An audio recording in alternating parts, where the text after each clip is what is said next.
بسم اللہ الرحمن الرحیم۔ دنیا عملیات کے ناظرین کو میں ایک بار پھر خوش آمدید کہتا ہوں۔ آج صدقے کے بارے میں بات کریں گے کہ نفلی صدقہ جو ہے اس کے کیا آداب ہیں۔ احادیث میں نفلی صدقے کے بارے میں آپ صلی اللہ علیہ وسلم نے فرمایا کہ صدقہ کرو اگرچہ ایک کھجور ہی ہو، یہ بھوکے کی بھوک مٹاتا ہے اور گناہوں کو اس طرح مٹا دیتا ہے جیسے پانی آگ کو بجھا دیتا ہے۔ آپ صلی اللہ علیہ وسلم نے ارشاد فرمایا جو مسلمان بندہ حلال کمائی سے کچھ صدقہ کرتا ہے اللہ تعالیٰ حلال سے ہی قبول کرتا ہے، اور تو اللہ تعالیٰ اسے اپنے دایاں ہاتھ جیسا کہ اس کے شایع نشان ہے سے پکڑتا ہے اور اسے بڑھاتا ہے، جس طرح تم میں سے کوئی ایک اونٹ کے بچے کو پالتا ہے حتیٰ کہ ایک کھجور اجر و ثواب میں احد پہاڑ کے برابر ہو جاتی ہے۔ آپ صلی اللہ علیہ وسلم نے فرمایا ہر شخص اپنے صدقے کے سائے میں ہوگا یہاں تک کہ لوگوں کے درمیان فیصلہ ہو۔ آپ صلی اللہ علیہ وسلم نے فرمایا صدقہ برائی کے 70 دروازوں کو بند کرتا ہے۔ ایک جگہ آپ نے ارشاد فرمایا پوشیدہ صدقہ اللہ تعالیٰ کے غضب یعنی اس کی آگ اور غصے کو بجھا دیتا ہے۔ آپ صلی اللہ علیہ وسلم نے ارشاد فرمایا کشادگی کی حالت میں جو صدقہ دیا جاتا ہے وہ اجر و ثواب میں اس سے افضل نہیں جو حاجت کی بنا پر ہے۔ آپ صلی اللہ علیہ وسلم سے پوچھا گیا کہ کون سا صدقہ افضل ہے؟ آپ نے فرمایا تم اس حال میں صدقہ کرو کہ تندرست ہو، مال کی حرص رکھنے والے ہو، زیادہ جینے کی امید رکھتے ہو اور فاقے سے ڈرتے ہو، تب صدقہ دینے میں تاخیر نہ کرو حتیٰ کہ موت جب حلق تک آ پہنچے، اس وقت کہنے لگ جاؤ فلاں کو اتنا دے دو، فلاں کو اتنا دے دو، حالانکہ اب وہ مال کسی اور کا ہو چکا ہے۔ ایک دن آپ صلی اللہ علیہ وسلم نے اپنے صحابہ کرام سے فرمایا صدقہ کرو۔ ایک صحابی نے عرض کیا میرے پاس ایک دینار ہے۔ آپ صلی اللہ علیہ وسلم نے فرمایا اسے اپنی ذات پر خرچ کرو۔ اس نے عرض کی ایک اور بھی ہے۔ آپ نے فرمایا اسے اپنی بیوی پر خرچ کرو۔ اس نے عرض کیا اور بھی ہے۔ آپ نے فرمایا اسے اپنی اولاد پر خرچ کرو۔ اس نے عرض کیا اس کے علاوہ بھی ہے۔ آپ صلی اللہ علیہ وسلم نے ارشاد فرمایا اسے اپنے خادم پر خرچ کرو۔ اس نے کہا اور بھی ہے۔ فرمایا تم زیادہ بہتر جانتے ہو، یعنی جہاں مناسب سمجھو خرچ کرو۔ آپ صلی اللہ علیہ وسلم نے ایک خوبصورت ارشاد فرمایا کہ آل محمد جو میری آل ہے اس کے لیے صدقہ جائز نہیں کیونکہ یہ لوگوں کا میل ہے۔ آپ صلی اللہ علیہ وسلم نے ارشاد فرمایا سائل کا حق ادا کرو چاہے پرندے کے سر کے برابر کھانا ہو۔ ایک اور جگہ آپ صلی اللہ علیہ وسلم کا ارشاد ہے سائل اگر سچ کہتا ہو تو اسے محروم لٹانے والا فلاح نہیں پائے گا۔ حضرت عیسیٰ علیہ السلام نے فرمایا جو شخص سائل کو اپنے دروازے سے خالی ہاتھ لوٹاتا ہے 7 دن تک اس گھر میں رحمت کے فرشتے نہیں آتے۔ آپ صلی اللہ علیہ وسلم کا معمول تھا کہ آپ 2 کام کسی اور کے سپرد نہیں فرماتے تھے، رات کے وقت کے لیے پانی خود رکھتے اور اسے ڈھانپ کر رکھتے، مسکین کو صدقہ اپنے دستے مبارک سے عطا کرتے تھے۔ آپ صلی اللہ علیہ وسلم کا ارشاد ہے مسکین وہ نہیں جو 1 یا 2 کھجوریں یا 1-2 لقمے لے کر واپس چلا جائے، بلکہ مسکین وہ ہے جو مانگنے سے بچتا ہے۔ اگر تم چاہو تو یہ پڑھ لو۔ آپ صلی اللہ علیہ وسلم نے ارشاد فرمایا جو مسلمان کسی دوسرے مسلمان کو لباس پہناتا ہے تو جب تک اس کے تن پر لباس کا ٹکڑا بھی ہے، تھوڑا سا بھی اگر اس کے تن پہ لباس موجود ہے تو وہ دینے والا اللہ تعالیٰ کی حفاظت میں رہتا ہے۔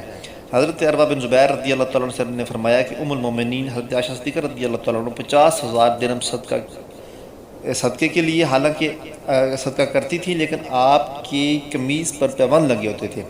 ارشاد باری تعالیٰ کھانے کے خود محبت ہونے کے باوجود مسکینوں، یتیموں اور قیدیوں کو کھلاتے ہیں، اور حضرت مجاہد رحمۃ اللہ علیہ تفسیر میں فرماتے ہیں کہ وہ کھانے کی خواہش رکھنے کے باوجود کھلاتے ہیں۔ امیر المومنین حضرت عمر فاروق رضی اللہ عنہ یوں دعا کیا کرتے تھے یا اللہ جو ہم میں بہتر ہیں تو مال اور دولت انہیں عطا فرما تاکہ ہم میں جو حاجت مند ہیں ان کی خبر گیری کر سکیں۔ حضرت عمر بن عبدالعزیز فرماتے ہیں نماز تمہیں راستے کے درمیان تک پہنچاتی ہے، روزہ تمہیں بادشاہ کے دروازے تک پہنچاتا ہے اور صدقہ تجھے بادشاہ کے ہاں پہنچاتا ہے۔ حضرت ابن ابی جہاد رحمۃ اللہ علیہ فرماتے ہیں صدقہ 70 طرح کی برائیاں دور کرتا ہے جبکہ ظاہری طور پر دینے کی نسبت چھپا کر دینا 70 گنا افضل ہے، اور صدقہ 70 شیطانوں کے جبڑے چیر دیتا ہے۔ حضرت عبداللہ بن مسعود رضی اللہ تعالیٰ عنہ فرماتے ہیں ایک شخص نے 70 سال اللہ تعالیٰ کی عبادت کی، پھر اس سے کوئی بڑا گناہ سرزد ہو گیا تو اس کا عمل رائے گاہ ہو گیا، پھر اس کا کسی مسکین کے پاس سے گزر ہوا تو اس نے اسے 1 روٹی کا صدقہ دیا، اس کے بدلے میں اللہ تعالیٰ نے اس کا وہ گناہ بخش دیا اور 70 سال کے اعمال کا اجر بھی دوبارہ بخش دیا۔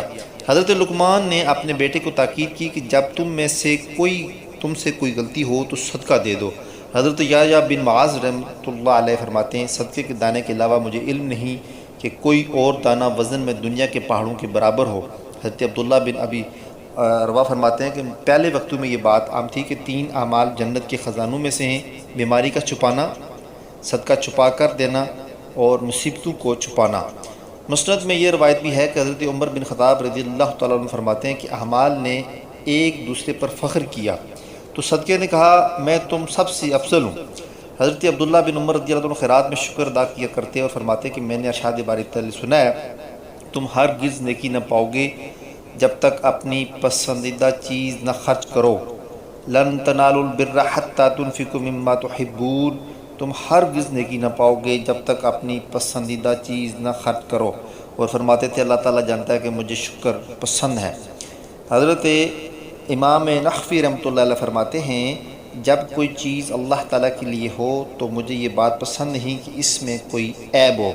حضرت عبداللہ بن عمیر رضی اللہ عنہ فرماتے ہیں قیامت کے دن لوگ اتنی تعداد میں بھوکے پیاسے اور ننگے اٹھائے جائیں گے کہ کسی اور دن میں اتنے بھوکے پیاسے اور ننگے نہ ہوں گے، تو جس نے اللہ تعالیٰ کے لیے کھانا کھلایا ہوگا تب اللہ تعالیٰ اسے پیٹ بھر کر کھلائے گا، جس نے اللہ تعالیٰ کے لیے کسی کو پانی پلایا ہوگا تب اللہ تعالیٰ اسے سیراب کرے گا، اور جس نے کسی کو اللہ تعالیٰ کے لیے کپڑا پہنایا ہوگا اللہ تعالیٰ اسے لباس پہنائے گا۔ حضرت حسن بصری رحمۃ اللہ علیہ فرماتے ہیں اگر اللہ تعالیٰ چاہتا تو تم سب کو مالدار کر دیتا، تم میں کوئی فقیر نہ ہوتا، لیکن اس نے تم میں سے بعض کے ذریعے بعض کی آزمائش کی ہے۔ حضرت شعبی رحمۃ اللہ علیہ فرماتے ہیں فقیر جس قدر مالدار کے صدقے کا ضرورت مند ہوتا ہے، دینے والا اگر اس کی نسبت خود کو اجر و ثواب کا ضرورت مند اور محتاج نہ سمجھے تو اس کا صدقہ رائگاں ہوگا اور یہ صدقہ اس کے منہ پر مارا جائے گا۔ حضرت امام مالک رحمۃ اللہ علیہ فرماتے ہیں کہ جو پانی صدقہ کیا جاتا ہے اور مسجد میں پلایا جاتا ہے، اگر اس میں سے کوئی مالدار پی لے تو ہمارے خیال میں اس میں کوئی حرج کی بات نہیں، کیونکہ جس نے اسے سبیل کیا ہے تو پیاسوں کے لیے کیا ہے، پیسہ خواہ کوئی بھی ہو، اس نے محتاجوں اور مسکینوں کے لیے مخصوص نہیں کیا۔ مذکور ہے کہ ایک دلال ایک لونڈی کی ہمراہ حضرت حسن بصری رحمۃ اللہ علیہ کے پاس سے گزرا، آپ نے اس سے فرمایا کیا تم نے اس کی قیمت میں 1 یا 2 درہم پر راضی ہو؟ اس نے کہا نہیں۔ آپ نے ارشاد فرمایا اللہ تعالیٰ 1 پیسے اور 1 لقمے کے بدلے میں جنتی حور دینے پر راضی ہے۔ ناظرین کرام صدقے کے بارے میں مزید بات ہو سکتی ہے، ویڈیو لمبی ہو جائے گی، انشاءاللہ نیکسٹ کسی ویڈیو میں اس میں بات کریں گے۔